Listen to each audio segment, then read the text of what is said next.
Y poco después, obedeciendo a orden transmitida por un ayudante del brigadier Rivera, lo traspuso, y se adelantó en el radio del campamento a trote largo.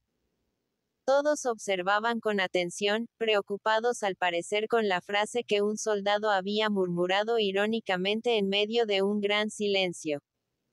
Son los dragones de la provincia con su jefe cordobés que vienen al llamado de Frutos. Calderón seguía algunos pasos al frente, de bota a la rodilla y un poncho ligero, de paño negro en banda, sobre el pecho, columpiándose en la montura cabizbajo y desconfiado. Apenas lo vio llegar y examinó su figura, chocóle a Luis María este nuevo personaje que con ruido de chapeado y espuelas entraba al campo como contingente de importancia. Aparte de su aire de vanidad sin disimulos y del corte de sus facciones indefinidas, miraba con taimonia y encelamiento. No era oriundo de la tierra, sino de una provincia mediterránea argentina. Ni su apellido era el que ostentaba. Todo él constituía una falsa identidad, en medio de aquel hervidero de pasiones locales. Perón observó en el rostro cetrino del jefe de dragones cierto gesto burlón al contemplar la bandera. Y entonces dijo a Oribe: mi comandante, ese hosco soldado va a dar que hacer. Oribe fijó sus ojos inteligentes en Calderón por breve rato, y luego contestó: si es capaz de bolido, le cortaremos su tiempo las alas, ayudante. Estoy por creer que, en efecto, este es de los retobados. Calderón desfiló con sus dragones por la izquierda, y acampó paralelamente al monte. Poco tiempo después, Luis María lo vio conversando animadamente con Rivera, algo apartados de la gente. Paseábase el distante a la espera del toque de atención, pues se iba a levantar campamento de un momento a otro. Por más que observó de nuevo al jefe de dragones, no halló detalle alguno por que rectificar su anterior juicio. La vulgar figura del personaje solo denunciaba la acción burda y el instinto avieso. En cambio, el rostro del caudillo en este instante expresivo, atrajo su mirada, sin él quererlo.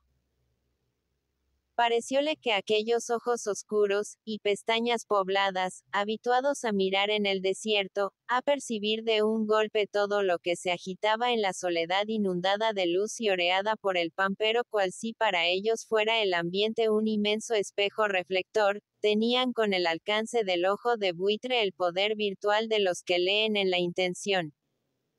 Ya era, mucho que de muy lejos descubriesen un vado o una picada, o distinguieran entre 10 morros de una sierra aquel que señalaba como un guía gigante la curva de un camino. Pero algo más era que revelasen con atrevimiento la posesión del secreto ajeno. Le adivino el plan, decía Rivera. Pero no se precipite. La ocasión puede presentarse. Esta gente anda sin rumbo. Luis María se alejó de allí. Media hora habría transcurrido, cuando la columna emprendió marcha a San José con su considerable masa de prisioneros. Tomóse allí una guardia brasilera, y se acampó junto al monte. Algunos grupos de hombres, cerriles, jinetes en redomones convocados taciturnos, en velado en sus cabalgaduras, se incorporaron a las fuerzas. Con ellos venían 2 o 3 mujeres de Chiripá y Chambergo, y más de un perro de hocico negro y piel rojiza. En los fogones, al caer la tarde, circularon noticias halagadoras. Decíase que en la villa de San Pedro, hasta entonces guarnecida por milicia del país, se había producido un movimiento uniforme en favor de los invasores. Las comunicaciones de Lavalleja informando sobre la captura del comandante general de campaña, habían apresurado la explosión rompiéndose sin escrúpulos todo lazo de obediencia, y relegándose a último término al jefe inmediato que lo era el brasileño Ferrada. Toda la milicia aclamaba a los libertadores. En el centro de aquella región no existían ya enemigos. A otros rumbos se iban sucediendo los alzamientos de una manera sorda, pausada, siniestra. Los contingentes aparecían de improviso en la llanura, sin saber de dónde brotaban, enconados y resueltos. Afirmaban algunos que salían de los bosques al rumor de libertad, así como puntas de ganado alzado cuando la gramilla escasea en los potriles y el sol reverbera en el playo con un calor que llega a la sangre del matrero. Un hermoso miraje de nueva vida, sin duda, encantaba los campos. La décima del triunfo en idioma nativo recorría lomas, ríos y selvas como un grito de gloria. En la noche, muy clara y fría, los fogones ardían a lo largo del campamento reflejando sus vivas llamas en el fondo negro del monte. Desde el linde de la villa, los grupos de hombres y caballos aparecían enormes al resplandor de esas llamas envueltas en humaza densa. Y la serie de fogones, como fantásticas luminarias de ciudad construida en un valle profundo. Junto al vivac de Ismael se alternaba el canto con el cuento, tañíase al descuido una guitarra o se comentaban las noticias recibidas. El aroma de carne, de novillo ensartada en el asador, unido al muy acre de los troncos semi-verdes llenaba la atmósfera del sitio, sin molestia visible para los que aspiraban su ambiente. Un mate de 3 verrugones y asa en forma de cuerno andaba de mano en mano. Los cigarrillos de tabaco en rollo no caían de las bocas, como sepultadas entre el boscaje de barbas nunca rasuradas. Eran, según la expresión de don Cleto, parejitas sus brasas con los bichos de luz en el ortigal escuro. Con este motivo, uno había dicho. Roncheador como cardo, el viejo. Déjalo que Borassi agregó a otro. Ya no le va quedando más que esa nariz de carancho desplumao. Es mi orgullo, repuso don Cleto, con mucha seriedad. El hombre ha de ser narigudo para dejar algo a la adivinación. Lo mismo que el flete por el pelo y el pájaro por el pico. Pusiéronse a reír estruendosamente. No sé nada. Siguió diciendo el capataz de Robledo. Con risa no se aturde a la experiencia.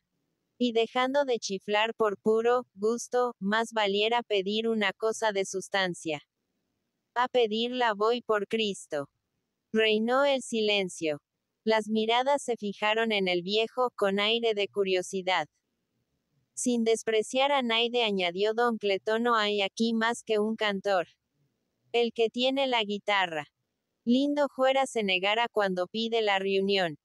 Un aplauso ruidoso acogió estas palabras, como si en realidad ellas hubieran interpretado los deseos del grupo. Algunos estrecharon la mano a don Cleto. Y no faltó quien lo abrazase con entusiasmo. El que tenía la guitarra era Ismael. Un poco apartado del fogón, casi hundido en la sombra, de modo que la llama solo alumbraba su rostro delgado y pálido, estaba como de costumbre taciturno, acaso indiferente a lo que a su lado ocurría. Caíale sobre los ojos un rizo castaño de una suavidad y brillo que envidiaría una mujer, y la barba cortada, sedosa, ornando el óvalo correcto, daba a su semblante una belleza extraña de alcinoo huraño y triste. Apoyábalo sobre el codo izquierdo. Con su mano derecha rasgueaba la guitarra, tendida delante sobre la hierba. «¡Que cante el capitán!», exclamaron algunos a la vez. Sí, que cante. Linda la trova ha de ser, por el amor o la tierra. Como quiera, la calandria trina con primor. Cerrar el pico chimangos. Ismael se había sentado, y tañía el instrumento. Ya no habló ninguno. El capitán tosió, e hizo gemir la prima.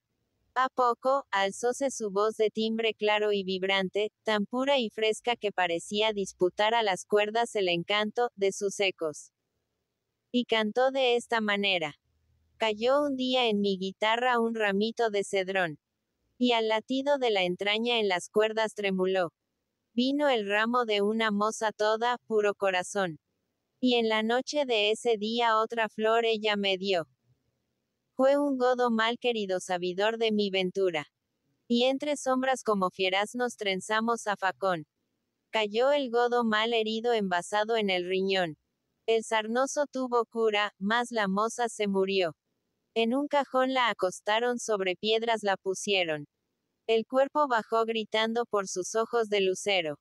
Sin rumbeo por los campos nadie supo mi dolor. El monte me dio su abrigo como a un perro cimarrón.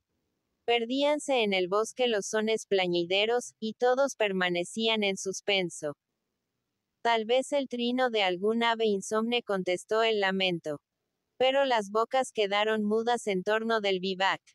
Y en tanto el silencio se hacía cada vez más profundo, y las cabezas caían melancólicas sobre los pechos, la voz, adolorida modulando, en dulce consento, repetía su queja.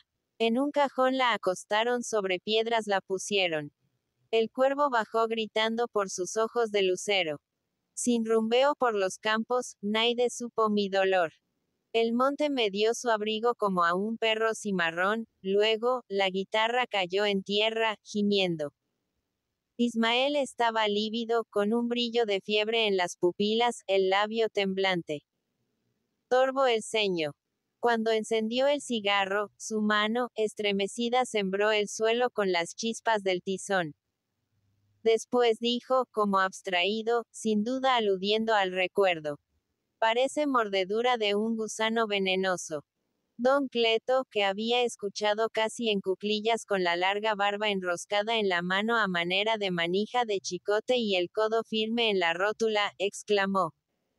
En oyendo canturria de esa laya, hay que moquear a la fuerza.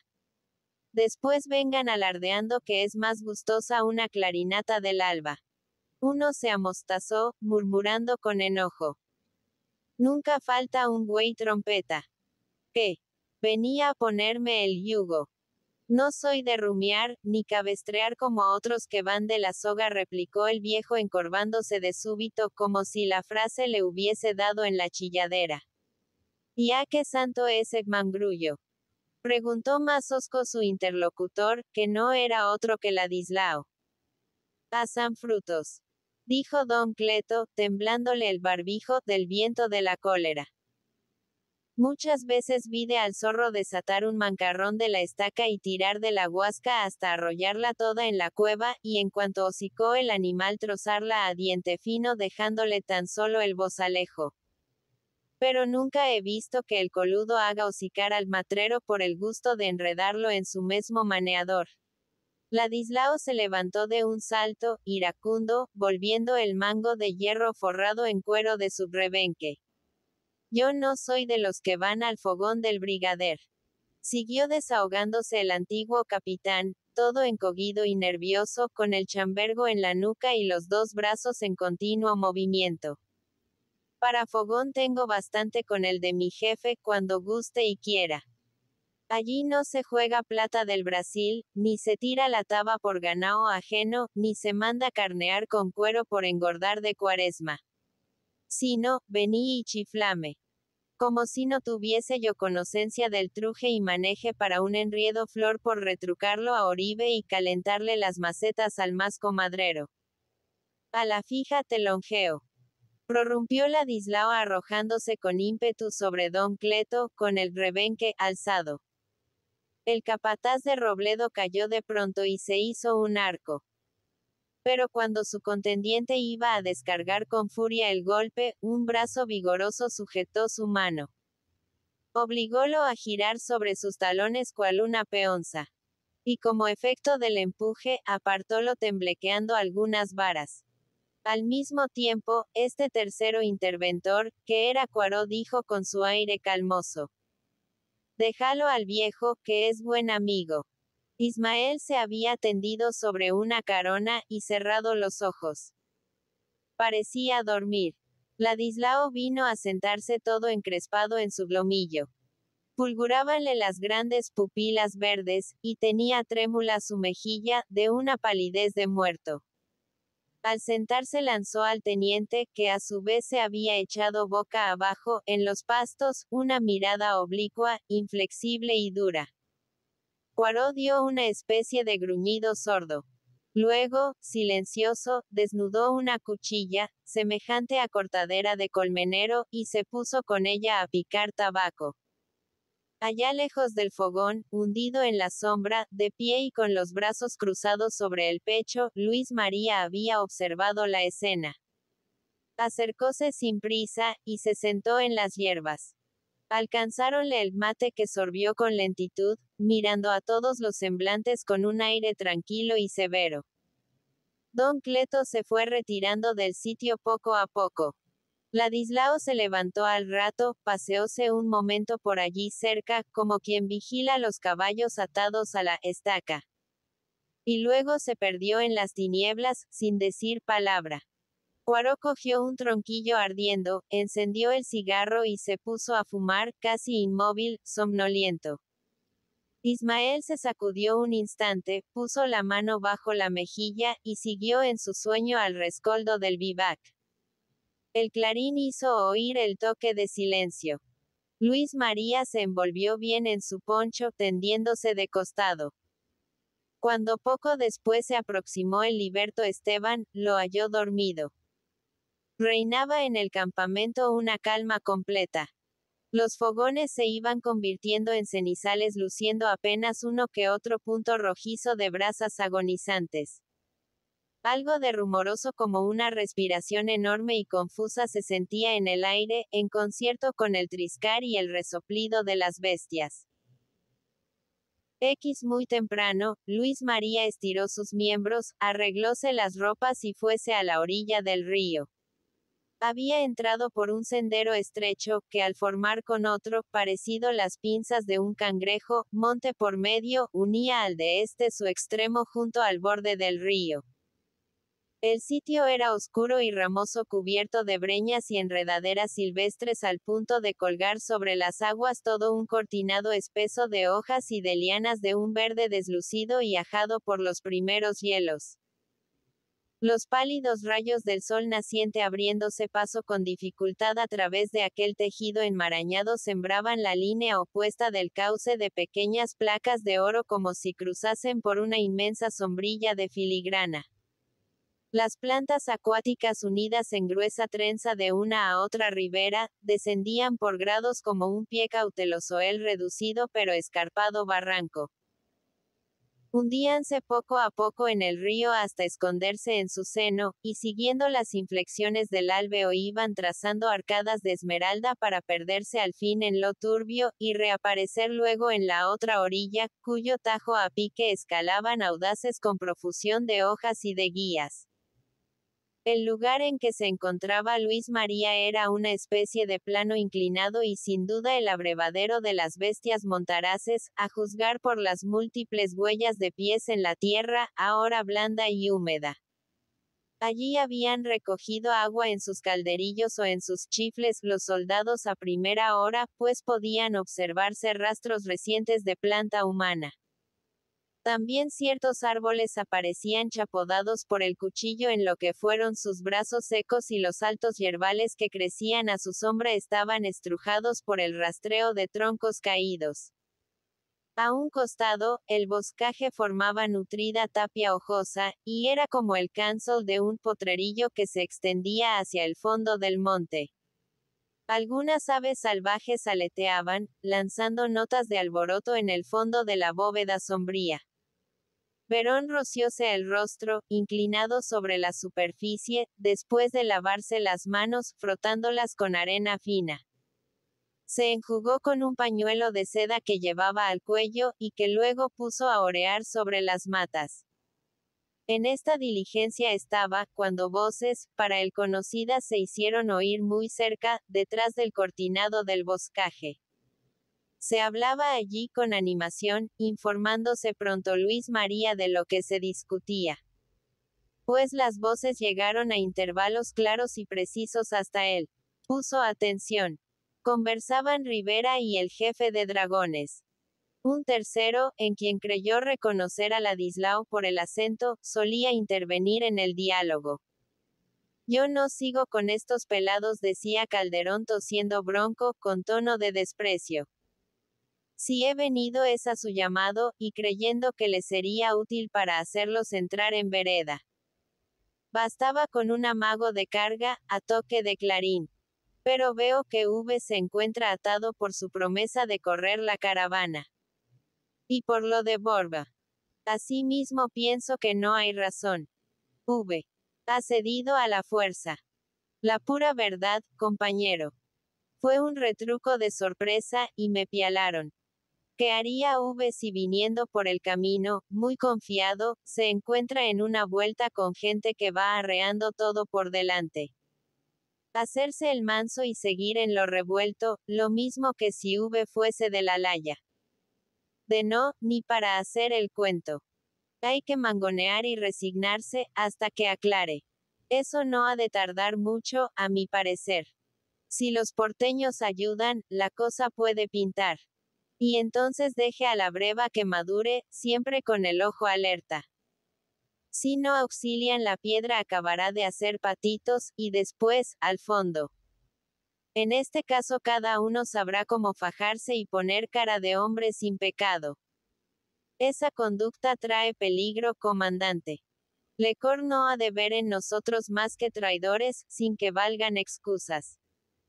Lo bueno sería acometerlos desde ahora, atar a los principales, concluir con todo de un golpe. Esto afirmaría la reputación y vendría en proyecto seguro. Mi tropa está lista. Los prisioneros son muchos y se armarían sin trabajo con las mismas lanzas y carabinas que los quitaron. Otro de los allí reunidos, y en cuyo eco Verón reconoció a Ladislao, observó con aplomo. Para más seguridad el golpe ha de darse entrada la noche. Yo rondaré junto al fogón del jefe hasta que duerma. No estoy conforme, replicó Rivera. La Valleja trae hombres duros que no han de dejarse así no más sujetar con lazo. Hay algunos como toros. Después de eso, lo más acertado es lo que digo. Bollar en la corriente hasta ver orilla, en bien de la tierra, quién sabe. Tal vez sea lo mejor de todo en medio de esta oscuridad de cosas y de esta diferencia de opiniones que lo sacan a uno del rumbo. Los jefes dicen que vienen por la unión a los porteños. Y los demás afirman que no quieren sino libertad completa, país independiente. Agárreme esa avispa por la cola.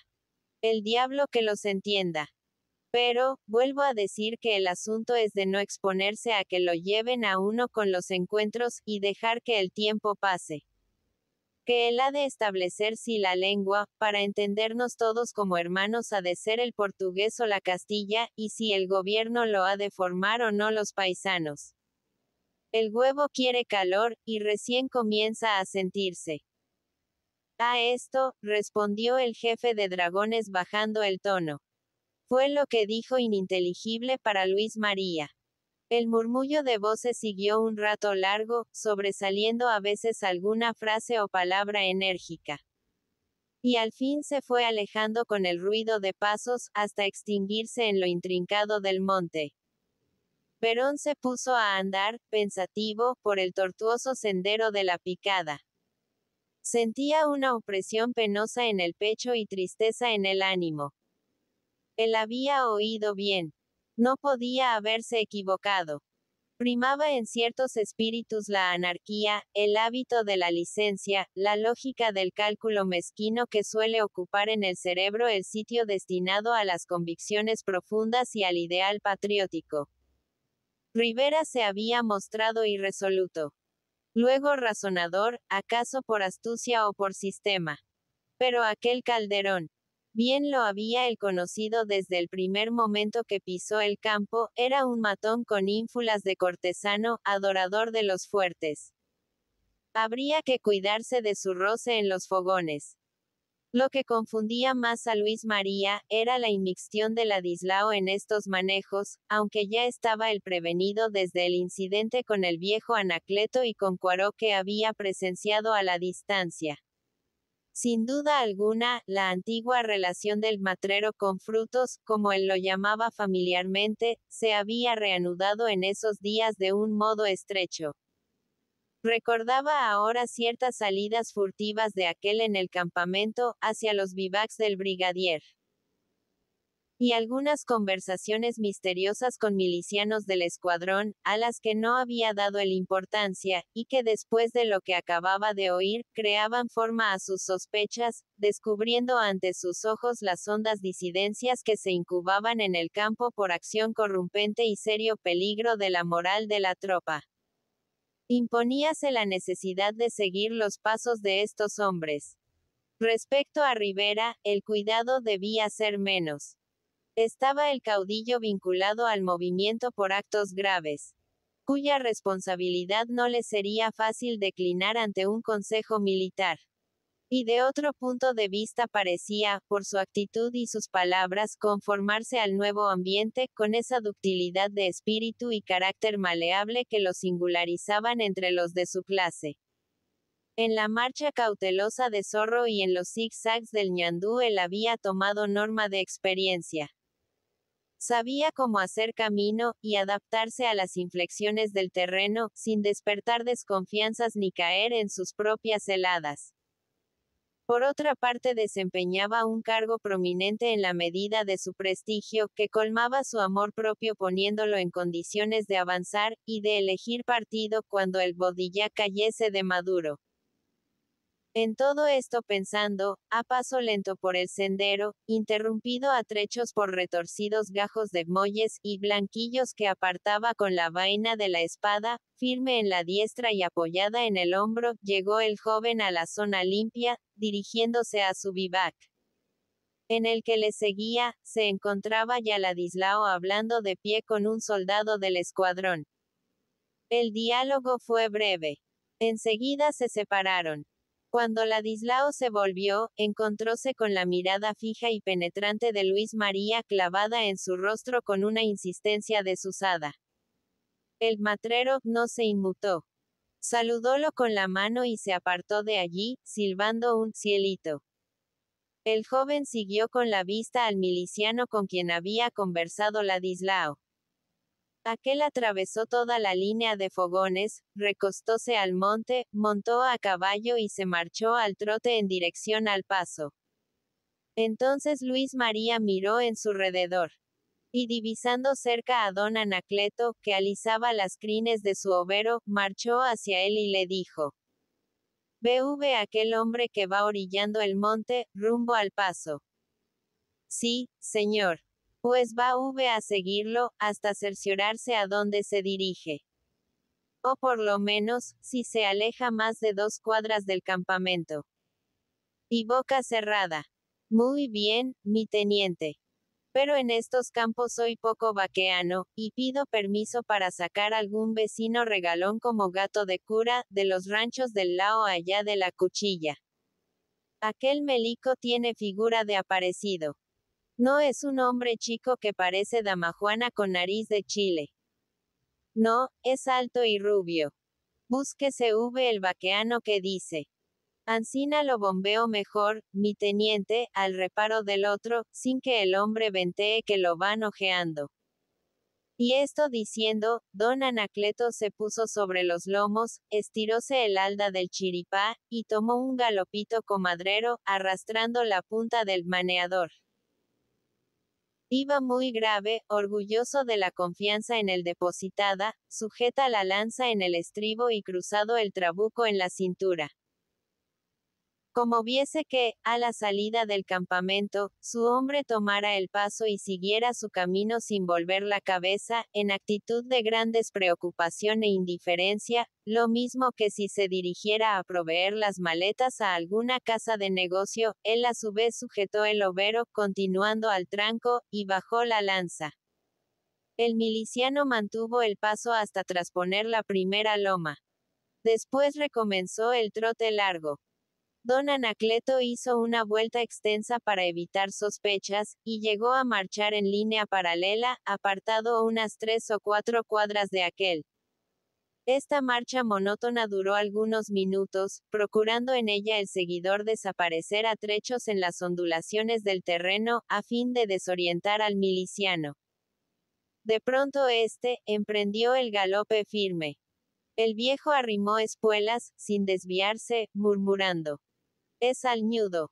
En cuanto llegues, yo ya estoy de vuelta». El galope simultáneo fue sostenido. En media hora cruzaron muchos llanos y cuchillas, un arroyo y varias cañadas fangosas. Se habían puesto lejos del campamento. Recién entonces llegó a apercibirse don Anacleto que él iba pisando un pago que no conocía, y que su hombre lo llevaba más allá de lo prudente, acaso a una emboscada muy peligrosa. Reflexionó. El seguido debía ser un desertor, si es que no era un enemigo disfrazado que iba a dar cuenta a los otros de lo que había visto. Esto pasaba de grave, y el teniente había tenido razón en hacerlo bichear hasta descubrirle la cueva. Habían pasado cerca de una pulpería y el hombre ni siquiera hizo ademán de pararse, apurando por el contrario su galope. Habían encontrado algunos ranchos en el tránsito, y se había apartado cuidadoso al punto de aproximársele a él más de lo conveniente. Lo que en tantas otras ocasiones, lo puso en el caso de volver riendas al overo, obligándolo en la última a detenerse junto al palenque. Entonces el perseguido se apeó, para apretar la cincha. Si estuviese aquí el teniente Cuaró, díjose entre dientes el viejo. En ese momento el miliciano puso en él los ojos, mirándolo con mal ceño.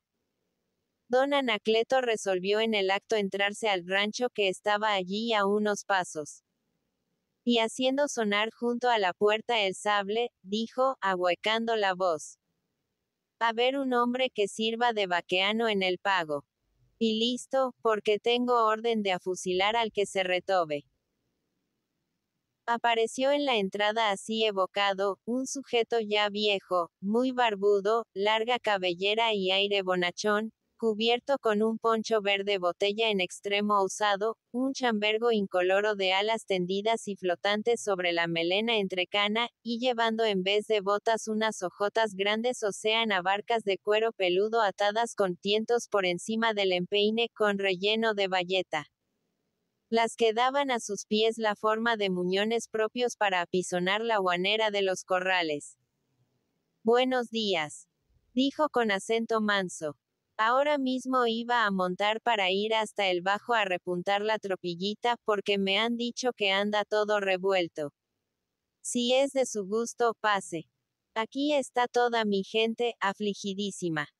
Mis dos mozos mayores se han ido desde ayer de tardecita. Gracias por la oferta, contestó don Anacleto.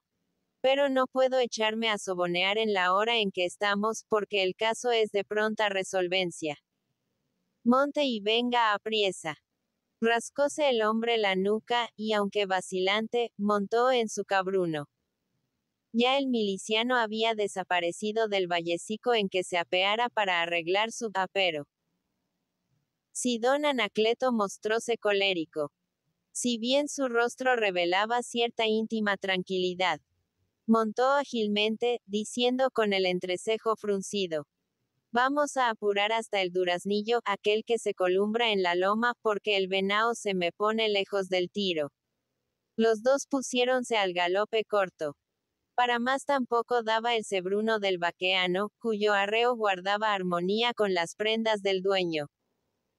Consistía en un recado que había prestado largos servicios, a juzgar por las ranuras de la carona y las grietas de la cincha, así como por los escasos vellones que le quedaban a una piel de carnero que le servía de cojinillo. El rendal era sobrio de adornos con solo 2 botones casi deshechos y otros tantos pasadores de bronce, el sobrepuesto de cuero de carpincho, agujereado en varios sitios, y el lazo de torsal, o sea de tiras ajustadas en serpentina, arrollado al anca.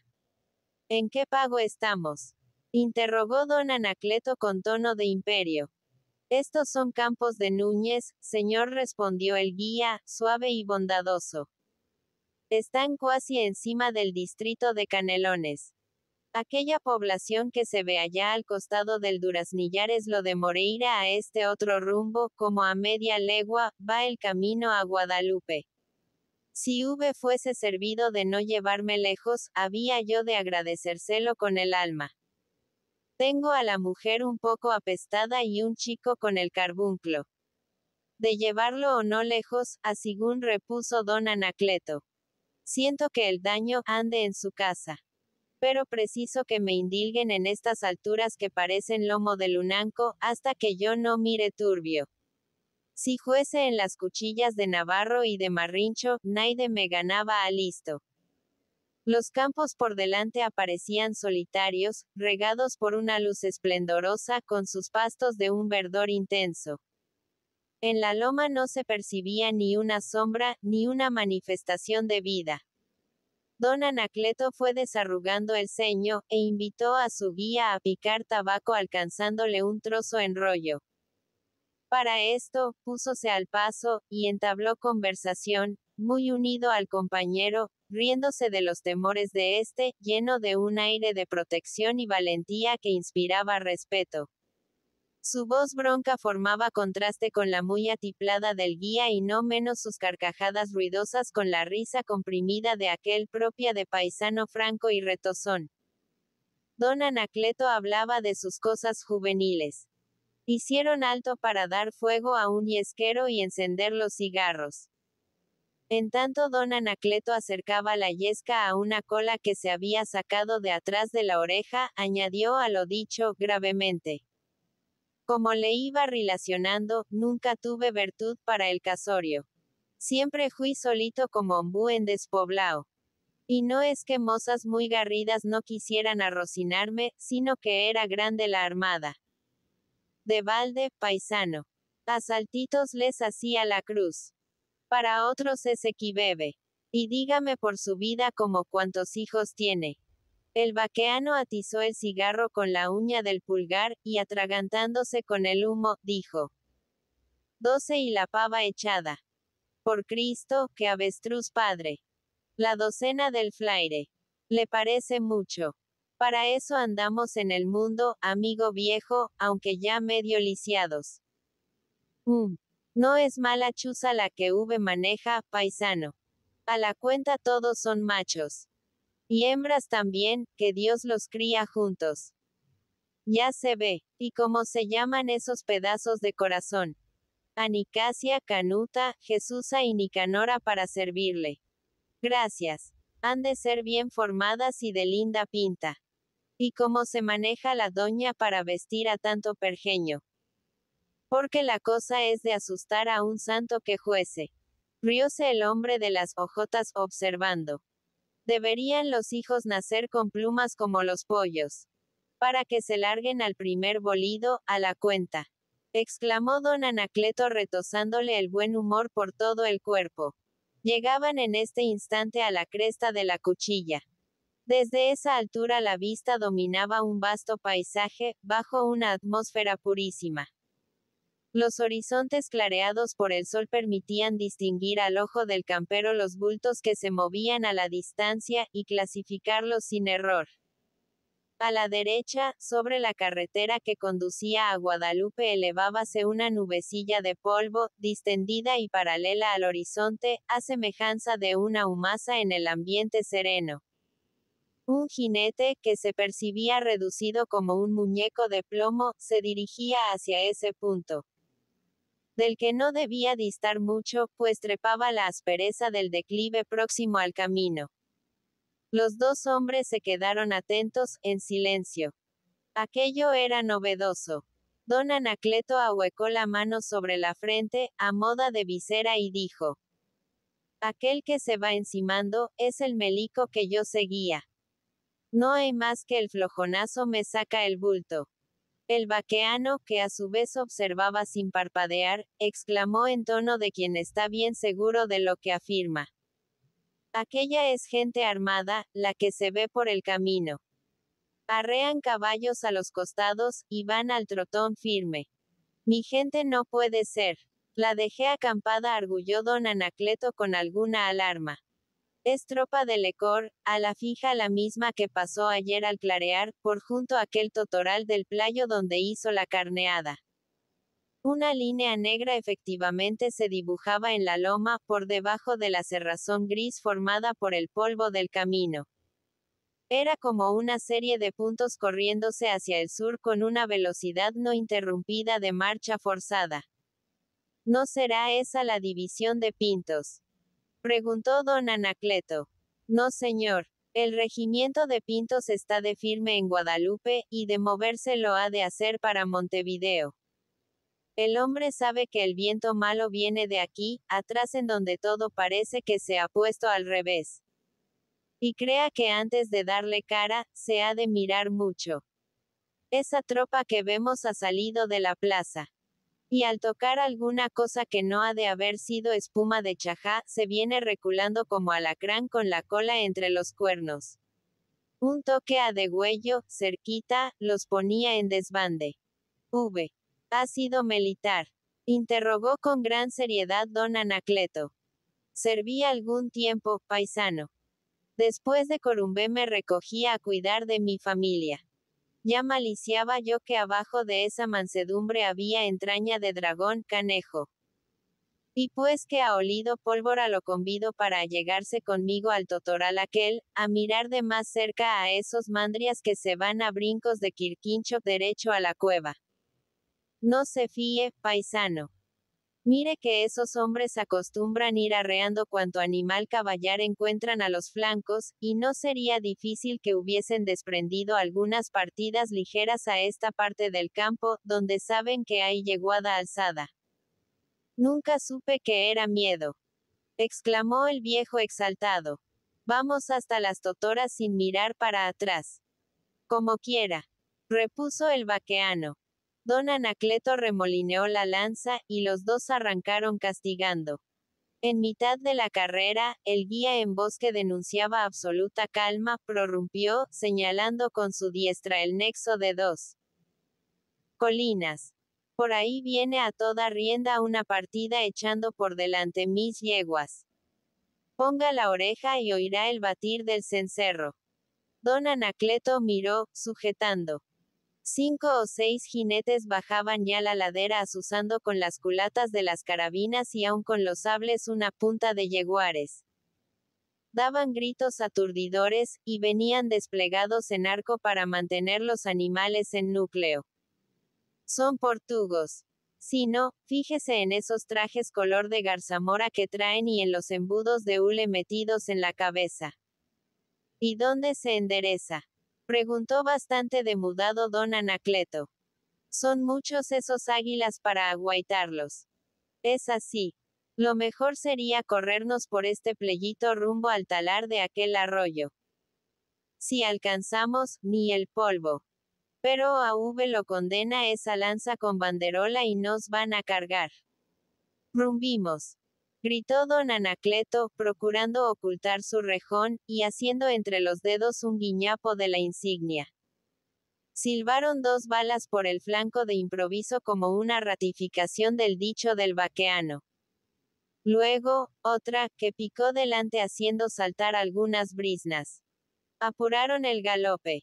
Pero un nuevo proyectil acertó en los cuartos traseros del overo, que se puso a corcovear, dando con don Anacleto en tierra. El vaqueano se detuvo, alargó el brazo y cogió el rejón que escapado de la mano de su dueño en la caída se había hundido por el cuento en plano oblicuo y derivaba ya hacia el suelo por el peso de la moarra.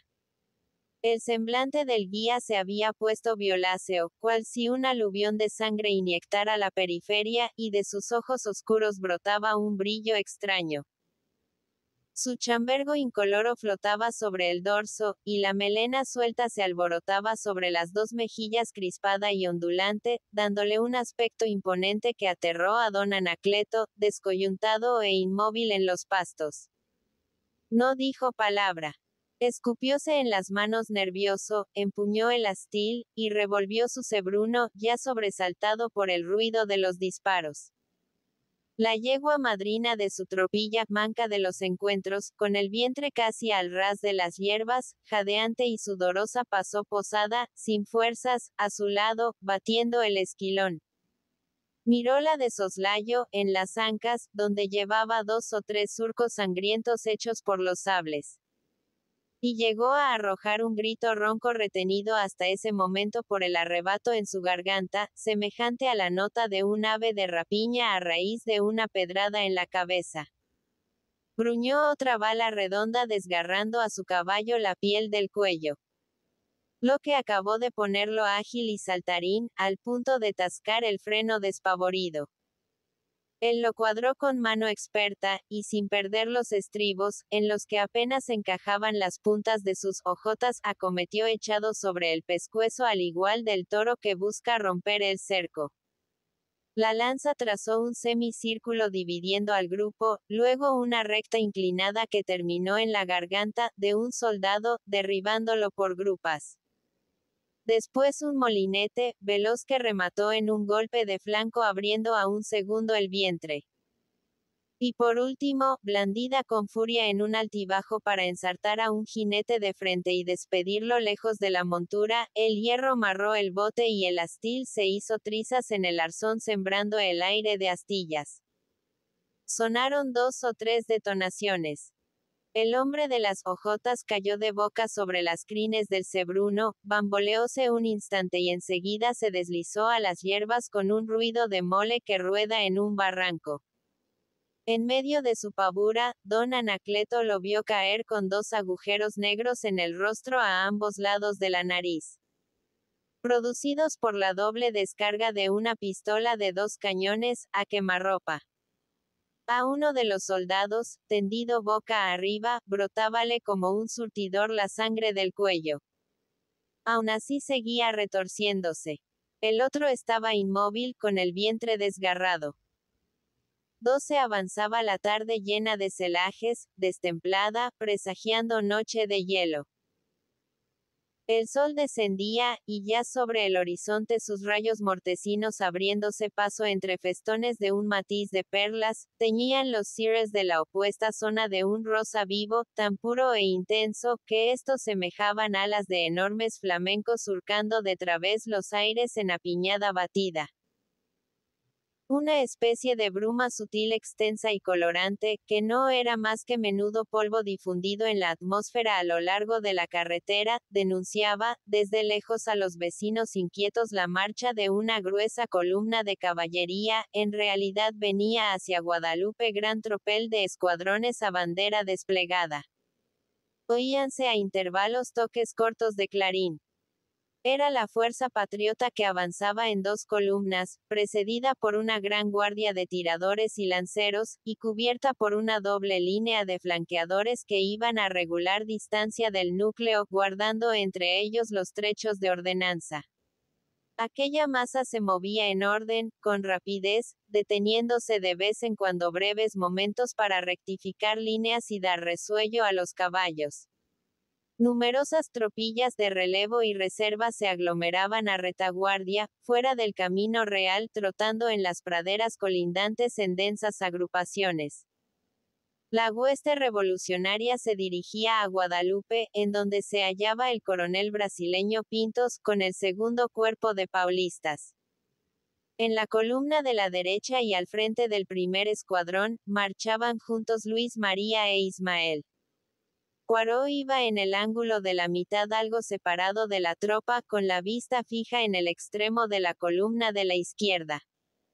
Componían esta columna los dragones de Rivera. Luis María iba preocupado por la falta del miliciano que había hecho seguir, en su salida del campamento, y mucho más con la del individuo de tropa que enviara en pos de él. Estos detalles, niños para otro, tenían a sus ojos una importancia seria, a partir de los hechos alarmantes de que estaba en posesión. ¿Qué habría ocurrido que no aparecía sin más demora don Anacleto? No dejaba de causarle inquietud un incidente que acababa de producirse, y que se ligaba de un modo estrecho a sus alarmas.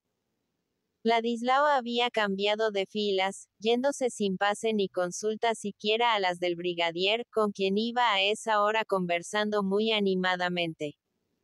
Al irse, había cruzado silencioso delante de sus compañeros de fogón. Poirot le había mirado con encono.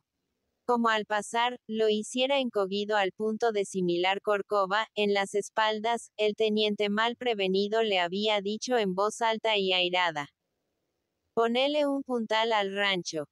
Mira que se te va a caer». Luego, Poirot se puso fulo.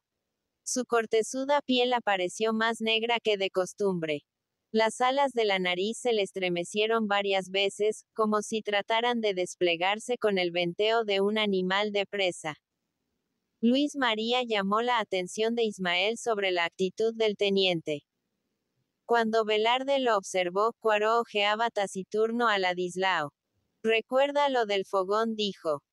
Así ha de ser, por lo menos adivina lo que pasa. No quiere a Frutos. Dice que es un aguará, rabón. Sonrióse el joven ayudante, y murmuró bajo. Ladislao asegura por su lado, que nuestro jefe quiere que todos marchen con el mayor orden, cuando lo justo sería que solo en la pelea los hombres obedeciesen. Mientras que esto no sucediera, los paisanos podrían andar de rancho en rancho, disputar con los jefes, jugar a la taba, y hasta dormir fuera del campamento si sentían deseos de cama blanda. Ismael guiñó un ojo, alargando el labio. Gesticulación habitual en él, cuando ciertas ocurrencias lo parecían despropósitos. Después, resumiendo en una frase lacónica de estilo pintoresco su opinión sobre el individuo, dijo seco y breve. Criao a monte. Mal ejemplo, compañero, Sicunde. El respeto y la obediencia son tan necesarios al soldado como el valor para ir a la batalla. Por eso admiro al bravo que solo lo es delante del enemigo. Ese triunfa o muere en su ley. Ismael, aunque casi insociable, cerril, tenía el espíritu vivo y perspicaz.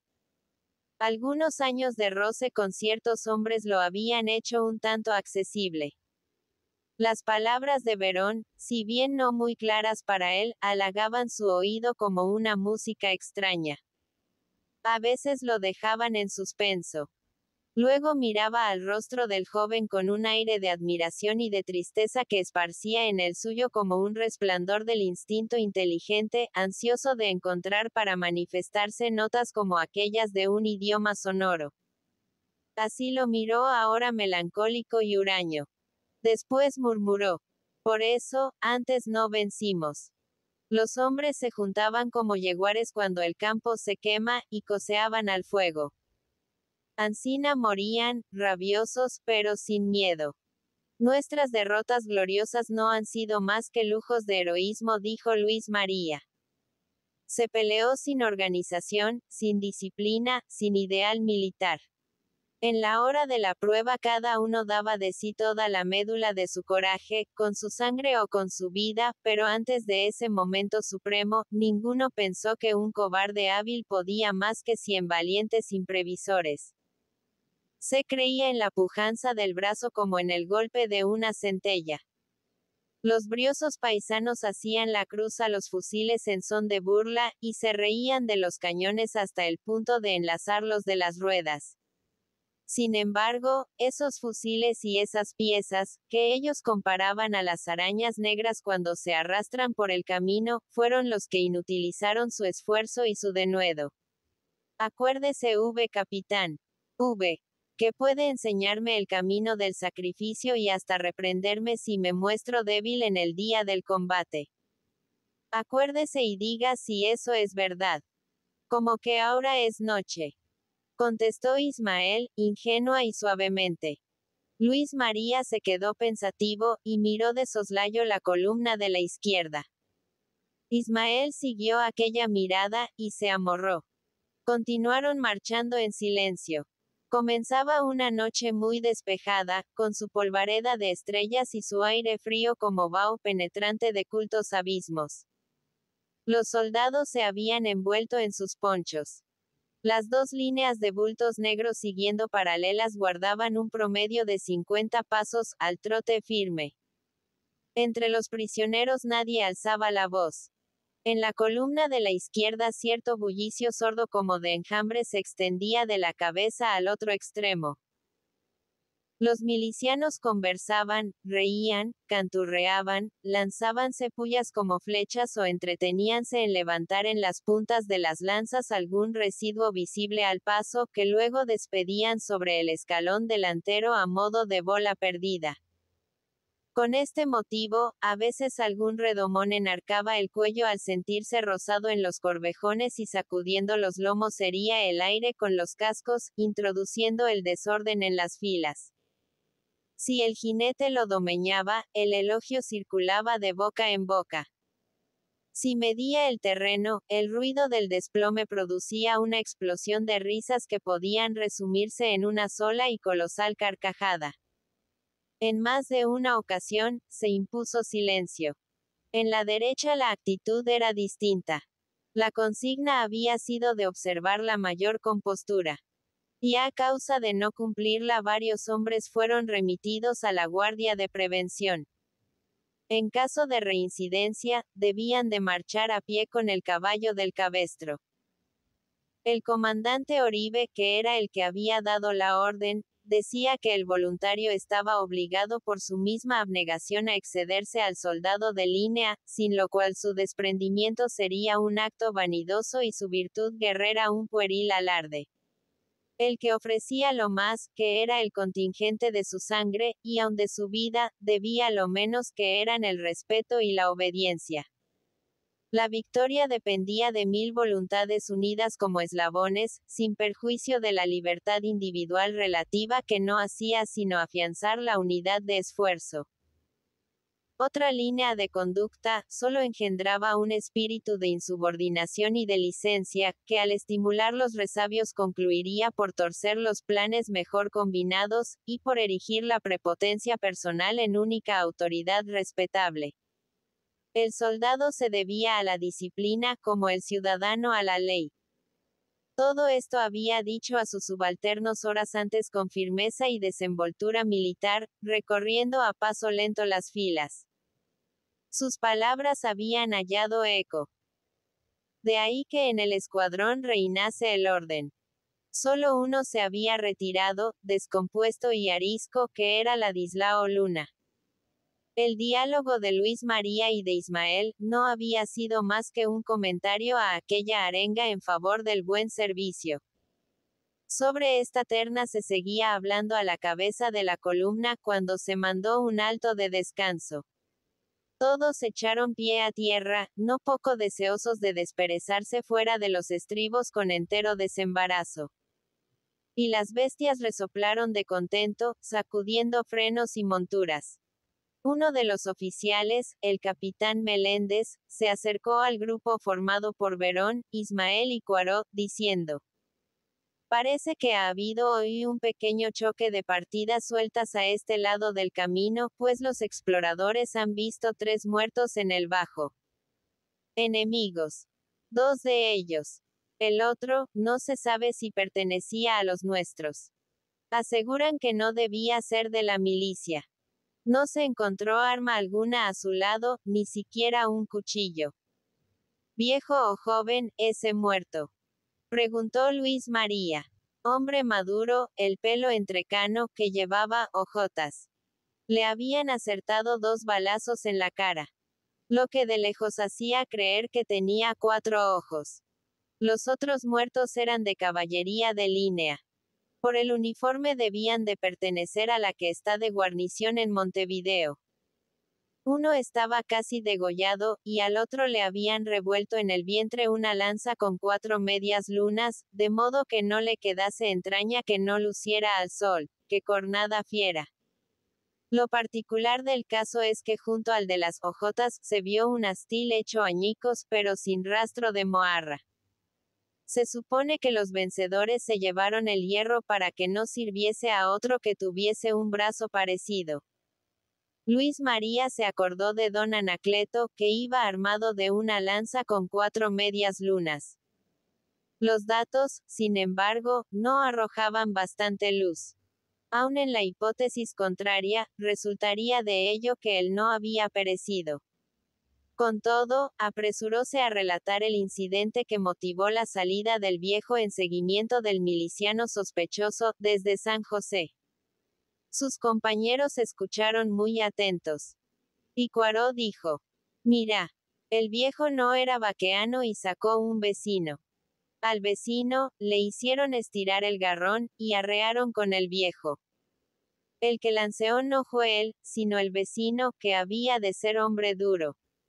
¿Por qué, teniente? El viejo es blando, como cera de camoatí. No rompe lanza ni en un tronco, porque el brazo se le hace junco. Ismael se sonrió y Luis María se sintió más tranquilo. Poirot había resumido en una frase toda una observación psicofisiológica sobre la personalidad de don Anacleto. Y a partir del acerto, las probabilidades de haber salvado la vida estaban a su favor. A buen seguro que él se habría dado maña para librar la piel con la menor lesión posible. La orden de seguir la marcha interrumpió la conversación. A poco andar, supuse que no había enemigos en la villa. Cruzóse el Santa Lucía por el paso del Soldado. Siguió la fuerza avanzando a gran trote. En sus desviaciones frecuentes cortó un trecho largo de campo y pasó con el agua al pecho el arroyo Canelón Grande. A altas horas percibiéronse delante grandes sombras de arbolados y casas. Era la villa de Guadalupe con sus chacras, quintas y edificios de quinchado o teja en medio de tinieblas, que contribuían a aumentar en las calles las paredes sin blanqueo, el solado de tierra y la falta de reverberos. La fuerza revolucionaria, formando una sola columna, atravesó la villa, como por en medio de una doble fila de sepulcros. Tal era el aspecto de las viviendas, la soledad y el silencio que dominaban por doquiera. El segundo cuerpo de paulistas se había retirado hacía muchas horas, abandonando algunos despojos, y siguiendo el camino de otra columna que había contramarchado del interior a marchas forzadas para guarecerse en Montevideo. Según se supo, el coronel Pintos había tenido noticia de todo lo ocurrido el día anterior por conducto fidedigno. Las nuevas se les transmitieron por Chasque Expreso, que llegó aplastando caballos, y que los sorprendió en la ignorancia más completa. Al principio, todo fue vacilación y zozobra, apremio y desorden. Después resolvióse el repliegue sin demora, al paso precipitado, sin esperar instrucciones de la capital.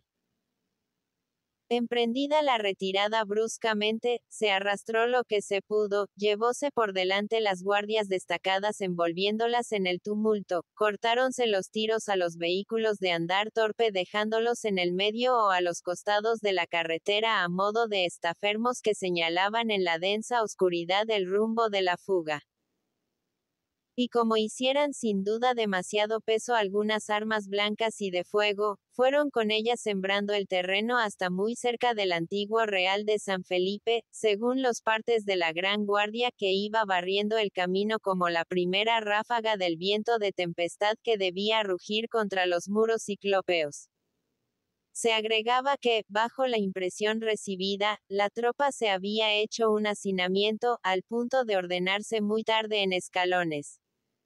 La voz de los jefes y oficiales tuvo que ser acompañada de la amenaza y de la espada para dar alguna corrección a las filas y mantener el paso uniforme en campo abierto.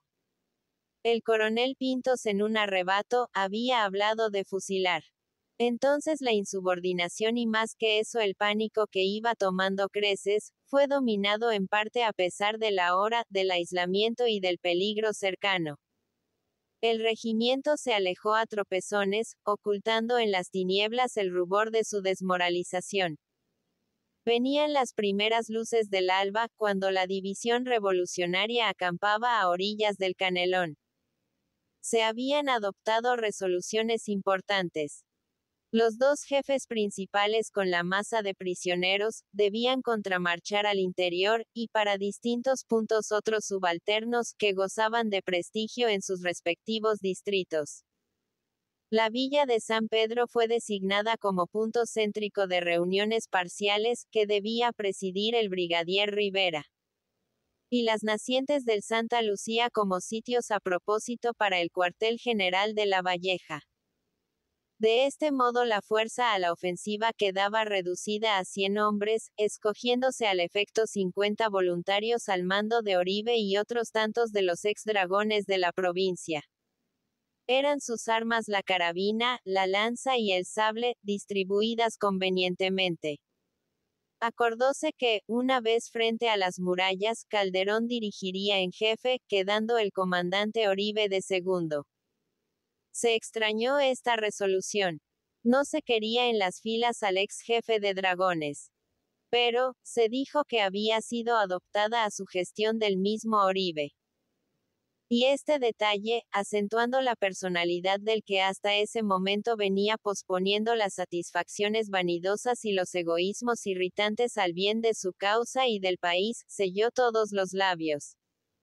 Debía aquello ser hábil y acertado, desde que él así lo quería. Nadie quiso entonces investigar el móvil determinante del hecho, dándose así adaptación práctica a la regla de obediencia que debía en adelante ser la base de subordinación y del respeto a las órdenes superiores. Al expirar el día, esos 100 hombres eran los únicos que formaban campamento a los ribazos del Canelón. Con las primeras sombras, se mandó ensillar. «¿Vamos a donde la madriguera?», preguntó Cuaró. «Así es», respondióle Luis María, que impartía la orden de fogón en fogón. «Cuando asome la aurora, veremos a Montevideo». Al pronunciar estas palabras parecía nervioso y febril. Embarazábale una emoción violenta de alegría mal reprimida, el desborde de un goce mucho tiempo ansiado. ¿Acaso el goce mayor a que pudo aspirar en sus largos días de aventura y de peligro? Montevideo. Allí estaba todo lo que, con el ideal de la patria gloriosa y libre, amaba más en la vida. Al verlo excitado, Ismael ceñudo y triste, que había empezado a quererlo con el afecto que crea la comunidad de sacrificio, díjole: «Está contento porque va a su pago. ¿Dónde está la novia?». Verón se encendió como una mujer. Y cogiéndolo entre las suyas la mano, se la estrechó con vehemencia. El capitán Velarde acercóle torvo la cabeza, que oprimió con la de él, silencioso, en una caricia de amigo adusto y silvestre, como de quien nunca había conocido otro halago que el del sol del desierto. Luis María se conmovió. La caricia de aquel valiente parecióle como el resuello de una herida dolorosa que nadie había restallado, mal curada en la soledad de los bosques como las de un toro bravío. Después, cuando se emprendía la marcha a la sordina, caída la noche, los dos iban juntos y callados mirándose a veces con extrañeza cual si recién hubiesen hallado el secreto de una recíproca simpatía. La marcha fue dura. Como no se llevaban prisioneros, ni convoy, y el número de hombres era muy limitado, se caminó a trote largo sin otras treguas que las necesarias para dar un descanso a las cabalgaduras, o para recoger los restos abandonados por el enemigo en su retirada. Algunos de estos despojos, por su calidad, demostraban que aquel iba pávidamente impresionado. Encontráronse carros de provisiones de guerra y de boca, espadas, clarines, uniformes de oficiales, pistoleras, monturas. Y en ciertos sitios, a las orillas de la carretera, desertores y rezagados con todo su arreo encima. Los vecinos del tránsito decían que los paulistas a su paso como fantasmas de medianoche, iban alarmando uno por uno los apostaderos del trayecto, a punto de no dar tiempo a cargar con lo más indispensable a las guardias. Sintiéndose en el silencio profundo de las altas horas gritos y galopes desenfrenados en todas direcciones, rodar de carros y estridor de armas, todo lo que dejó de oírse a los pocos minutos como un ciclón que pasa de súbito y se pierde a lo lejos.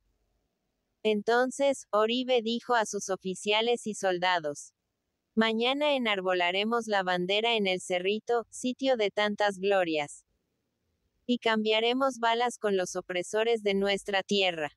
La pequeña legión acogió estas frases llena de ardimiento. Movióse al unísono venciendo al sueño, enemigo el más terrible del soldado. Atravesó campos, arroyos, cañadas, valles y asperezas, dio lugar en sus filas a nuevos continentes de hombres resueltos, y se puso en los lindes del distrito antes que despuntase la alborada. Al pasar por las piedras, Ismael extendió el brazo hacia la zona el nordeste, y dijo a Luis María: ahí vencimos a los godos con el viejo Artigas. Enlazamos los cañones, les quitamos todo. Ninguno escapó. Ni el mismo Almagro. ¿Quién era Almagro?, preguntó Verón. Ismael guardó silencio un rato. Después dijo: otra vez he de contar. Comprendió el joven que en esta frase iba envuelto el desenlace de una historia dramática que resumía quizás toda la vida de aquel hombre. Por eso, a pesar de su interés, no quiso insistir. Esas cosas no debían ser escudriñadas. Con todo, cuán grato lo había sido oír las palabras de su compañero, al felicitarle a su modo por la vuelta al pago, y al hablarle de una novia que él debía tener allí que le esperaba ansiosa tras una larga ausencia. Sin intención de sondear en lo íntimo, Ismael había acertado, rozándole con suavidad un sentimiento oculto, que no se amenguó nunca en la existencia aventurera, sino que tomó creces como una necesidad imperiosa de su espíritu. En realidad, él tenía una novia, cuya imagen venía reproduciendo desde mucho tiempo atrás en su cerebro. Imagen más hermosa cada vez, a medida que el deseo enardecía su mente y se agolpaban a su memoria los gratos episodios del pasado. Rubia, de ojos garzos, piel de rosa, esbelta, más expresiva en el dulce ceño que en la frase, retraída, resignada, erguíase su interesante figura a cada paso, como llamándolo cerca con un ademán de suave ruego. La conoció en la hacienda de Robledo en momentos para él amargos, cuando huía de los dominadores de monte en monte. Pudo hablarla en horas de pasajero reposo. Después cultivó su amistad. Cuando herido en una refriega oscura, ella y su hermana Dora lo atendieron en la casa de su buen padre don Luciano, dueño del campo. Esta amistad fue lejos. Pasó a ardiente simpatía.